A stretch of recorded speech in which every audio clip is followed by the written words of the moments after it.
Hello, இந்த வீடியோவில் நான் சிடி ஸ்கேன்னா என்ன, எம்ஆர்ஐ ஸ்கேன்னா என்ன அப்படின்றத தெளிவாகவும் சிம்பிளாகவும் சொல்ல போகிறேன். வாங்க போகலாம்.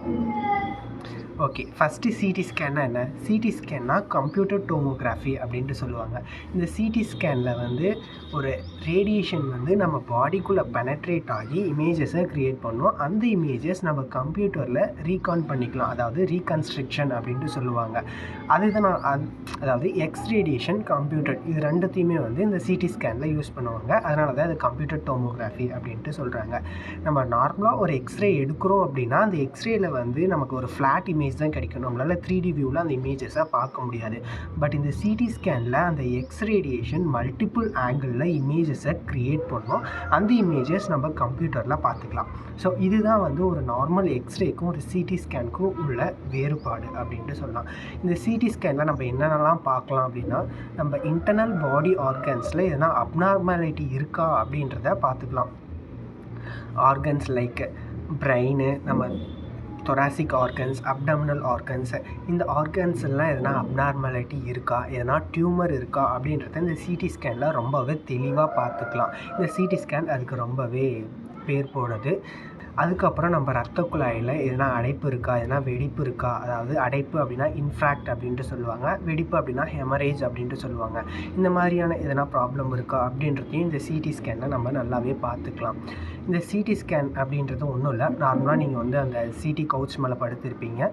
ஸ்கேன் ஸ்டார்ட் ஆனதும் நீங்கள் மிஷின் உள்ளே போயிட்டு உங்களுடைய இமேஜஸை கேப்சர் பண்ணுறதுக்கு ஸ்டார்ட் ஆகிடும். லைக் உங்களுக்கு எதுவுமே ஃபீல் ஆகுது, ஒரு காற்று உங்களுக்குள்ளே எப்படி புகுந்துட்டு போகிறது உங்களுக்கு எதனா ஃபீல் ஆகுதா? இல்லை. அந்த மாதிரி தான் உங்களுக்கு அந்த ரேடியேஷன் உங்கள் உடம்புக்குள்ளே போகிறது எதுவுமே ஃபீல் ஆகுது.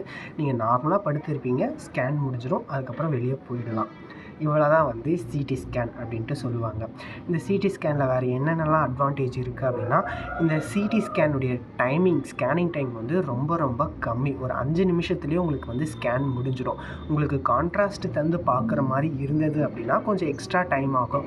கான்ட்ராஸ்ட்னால் என்ன அப்படின்னா, ஒரு மருந்து தந்து ஸ்கேன் பார்ப்பாங்க. அது வந்து எதுக்கு தராங்க அப்படின்னா, உங்களுக்கு இருக்கக்கூடிய அந்த குறைபாட்டை இன்னும் நல்லா தெளிவாக அது என்ன அப்படின்றத அக்யூரேட்டாக கண்டுபிடிக்கிறதுக்காக அந்த கான்ட்ராஸ்ட் தந்து உங்களுக்கு அந்த ஸ்கேன் பார்ப்பாங்க.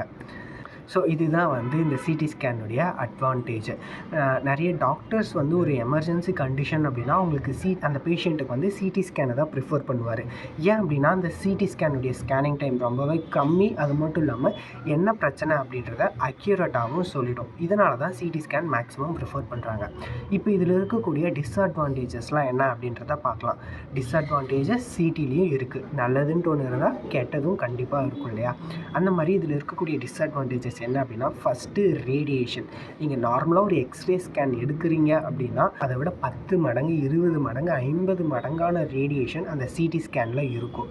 அந்த ரேடியேஷன் உங்களுடைய செல்ஸை டேமேஜ் பண்ணுறதுக்கான சான்சஸ் இருக்குது. நீங்கள் ஒரு 2-3 வாட்டி சிடி ஸ்கேன் எடுக்கிறீங்க அப்படின்னா அது பிரச்சனை கிடையாது. பட் அடிக்கடி ஃப்ரீக்வெண்ட்டாக சிடி ஸ்கேன் எடுத்துகிட்டே இருக்கீங்க அப்படின்னா அது உங்களுக்கு நிச்சயமாக மிகப்பெரிய பிரச்சனையாக வந்து அமையும். அதே மாதிரி ப்ரெக்னென்ட் லேடிஸ் சிடி ஸ்கேன் எடுக்கவே கூடாது. ப்ரெக்னென்ட் லேடிஸ் மேக்ஸிமம் எக்ஸ்ரே கூட எடுக்கக்கூடாது. ஏன்னா அந்த ரேடியேஷன் ஈஸியாக அந்த குழந்தைய அஃபெக்ட் பண்ணிடும். அதனால் ப்ரெக்னென்ட் லேடிஸ்க்கு சிடி ஸ்கேன் எடுக்கவே கூடாது. நம்ம நார்மலாக ஒரு எக்ஸ்ரே ஸ்கேனை கம்பேர் பண்ணும்போது சிடிக்கு அதிக காஸ்ட் ஆகும். இதெல்லாம் தான் அதனுடைய அட்வான்டேஜஸ் அண்ட் டிஸ்அட்வான்டேஜஸ். இப்போ எம்ஆர்ஐ ஸ்கேன்னா என்ன அப்படின்றத பார்க்கலாம். MRI scan, magnetic resonance imaging அப்படின்ட்டு சொல்லுவாங்க. இந்த எம்ஆர்ஐ ஸ்கேனுடைய ஒரு மிகப்பெரிய அட்வான்டேஜ் என்ன அப்படின்னா, இந்த எம்ஆர்ஐ ஸ்கேனில் எந்த ஒரு ரேடியேஷனுமே கிடையாது. அந்த ஸ்கேன் மிஷின் மேக்னெட்டிக் ஃபீல்டு, அதாவது காந்த சக்தியை பயன்படுத்தி தான் நமக்கு இமேஜஸை க்ரியேட் பண்ணி தருது. அதனால் அதில் எந்த ஒரு ரேடியேஷனுமே கிடையாது. நம்ம இதில் எத்தனை வாட்டி வேணாலும் போய் ஸ்கேன் பண்ணிக்கலாம், பிரச்சனையே கிடையாது. இது எப்படி இமேஜஸை க்ரியேட் பண்ணுது அப்படின்னா, நம்ம ஹியூமன் பாடி நியர்லி 70% ஆஃப் வாட்டர்னால தான் மேடப் ஆயிருக்கு. அந்த வாட்டரில் ஹைட்ரஜன் இருக்குது. அந்த ஹைட்ரஜனை பேஸ் பண்ணி தான் இந்த எம்ஆர்ஐ ஸ்கேன் நமக்கு இமேஜஸாக ஃபார்ம் பண்ணுது. ஸோ அதனால் அந்த இதில் எந்த ஒரு விதமான எக்ஸ் ரேடியேஷன்ஸுமே கிடையாது. ரேடியோ ஃப்ரீக்வன்சி வேவ்ஸ் தான் இருக்குது. எம்ஆர்ஐ ஸ்கேனில் நம்ம எக்ஸ்ட்ராவாக என்ன பார்க்கலாம் அப்படின்னா, சிடியில் வர மாதிரி நம்ம ஆர்கனில் எதுனா பிரச்சனை இருக்கா, டியூமர் இருக்கா அப்படின்றத பார்த்துக்கலாம். ஆனால் இந்த எம்ஆர்ஐயில் எக்ஸ்ட்ரா நம்ம என்ன பார்த்துக்கலாம் அப்படின்னா, நர்வ்ஸ் பார்க்கலாம், லிகமெண்ட்ஸ், டெண்டான்ஸ், அதாவது நரம்பு, ஜவ்வு அப்படின்ட்டு சொல்லுவாங்க, அதெல்லாம் நம்ம பார்த்துக்கலாம். அதெல்லாம் சிடி ஸ்கேனில் பார்க்க முடியாது. இந்த ஜவ்வு பிஞ்சு இருக்குது, ஜவ்வில் எதுனா பிரச்சனை இருக்குது, நரம்பில் எதுனா பிரச்சனை இருக்குது அப்படின்னா நம்ம எம்ஆர்ஐ ஸ்கேனில் ரொம்பவே தெளிவாகவே பார்த்துக்கலாம். எம்ஆர்ஐ அக்யூரேட்டாக அது என்ன அப்படின்றத நமக்கு சொல்லிடும். இப்போ எம்ஆர்ஐனுடைய டிஸ்அட்வான்டேஜ் என்ன அப்படின்னா, அந்த எம்ஆர்ஐ ஸ்கேன் எடுத்து முடிக்கிறதுக்கு நிறைய டைம் எடுத்துக்கும் கம்பேர் டு சிடி. ஒரு சிடி ஸ்கேன் 5 நிமிஷத்தில் 10 நிமிஷத்தில் முடிஞ்சிடுது அப்படின்னா, இந்த எம்ஆர்ஐ ஸ்கேன் 20 நிமிஷம் 30 நிமிஷம் ஆகும். ரொம்பவே டைம் எடுத்துக்கும். அதே மாதிரி இந்த எம்ஆர்ஐ ஸ்கேன் ஸ்டார்ட் பண்ணிட்டாங்க அப்படின்னா ஒரு மாதிரி டிஸ்கம்ஃபர்ட் சவுண்டை, ஒரு மாதிரி ரொம்ப அதிகமான சத்தத்தை க்ரியேட் பண்ண ஆரம்பிச்சிடும். அந்த சத்தம் வந்து பேஷண்ட்டுக்கு இரிட்டேஷனை க்ரியேட் பண்ணும். அதுவுமே வந்து ஒரு மெயின் டிஸ்அட்வான்டேஜ் இந்த எம்ஆர்ஐ ஸ்கேனில். இந்த எம்ஆர்ஐ ஸ்கேன் ஒரு லேடி ப்ரெக்னெண்ட்டாக இருக்காங்க அப்படின்னா அவங்க எம்ஆர்ஐ ஸ்கேன் எடுத்துக்கலாம். ஏன்னா அதில் எந்த ஒரு ரேடியேஷனுமே இல்லை, எந்த ஒரு பிரச்சனையுமே இல்லை. ஒரு பேஷண்ட் மெட்டல் இம்ப்ளான்ட் பண்ணியிருக்காங்க, ஒரு ஃபேஸ் மேக்கர் வச்சுருக்காங்க அப்படின்னா அவங்க நிச்சயமாக எம்ஆர்ஐ ஸ்கேனில் அலோவ் பண்ணவே கூடாது. ஏன் அப்படின்னா அந்த மெட்டல், என் கையில் எதனா மெட்டல் ப்ளேஸ் பண்ணியிருக்காங்க அப்படின்னா அந்த எம்ஆர்ஐ மிஷின் ஸ்டார்ட் ஆனதும் அந்த மேக்னெட்டிக் பவர் வந்து அந்த மெட்டலை இழுக்கிறதுக்கு தான் பார்க்கும். ஸோ அது ரொம்ப ரொம்ப டேஞ்சர். ஸோ அந்த மாதிரி ஒரு மெட்டாலிக் இம்ப்ளான்ட் ஆன பேஷண்ட்டை எம்ஆர்ஐ ஸ்கேனில் அலோவ் பண்ணக்கூடாது. ஒரு பேஸ் மேக்கர் வச்சுருக்காங்க அப்படின்னா அந்த பேஷண்ட்டை அலோவ் பண்ணக்கூடாது. எந்த ஒரு வீல் சேருமே அந்த எம்ஆர்ஐ ஸ்கேனில் அலோவ் பண்ணக்கூடாது. பேஷண்ட் வந்து எதனா மெட்டாலிக் ஜுவல்லரிஸ், தோடு, மூக்குத்தி இதெல்லாம் போட்டிருக்காங்க அப்படின்னா அதெல்லாம் ரிமூவ் பண்ணிவிட சொல்லணும். அதே மாதிரி இந்த இதுலேயுமே வந்து இமேஜ் நல்லா தெளிவாக தெரியறதுக்கு கான்ட்ராஸ்ட் தந்து பார்ப்பாங்க, மருந்து தந்து பார்ப்பாங்க. அந்த மருந்து வந்து சில நேரம் ரியாக்ட் ஆகிறதுக்கு ஸ்டார்ட் ஆகிடும். ரியாக்ஷன் அப்படின்னா என்ன அப்படின்னா, அந்த மருந்து நம்ம பாடியில், நம்ம உடம்புல ஒத்துக்காமல் போயிடும்.